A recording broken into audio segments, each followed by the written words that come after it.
అందరికీ నమస్కారం. అతి కష్టమైన పని అన్నిటికన్నా ముందు. By Bryan Tracy.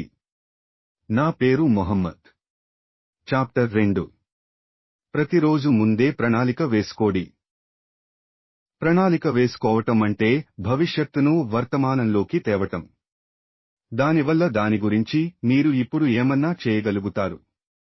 ప్రతిరోజు, ప్రతివారం, నెల గురించి ముందే ప్రణాళిక వేసుకోవడం మంచిది. ఒక నోట్ ప్యాడ్ గాని కాగితం కానీ తీసుకుని రాబోయే 24 గంటల్లో మీరు చేయాల్సిన ప్రతి పనిని రాయండి. కొత్త అంశం గుర్తు వచ్చినప్పుడల్లా మీ పట్టికలో కలపండి. మీ ప్రాజెక్టులన్నీ రాయండి. మీ భవిష్యత్తుకు ముఖ్యమైన పెద్ద మల్టీ టాస్కుల పనులు కూడా రాయండి. పుస్తకం చదివే టైం లేక పుస్తకంలో ఉన్న ఇన్ఫర్మేషన్నే వీడియోలుగా చూస్తే మంచిది అనుకునేవారు ఈ ఛానల్ని ఫాలో అవ్వచ్చు. మళ్ళీ కలుద్దాం. లోక సమస్త సుఖినో భవ.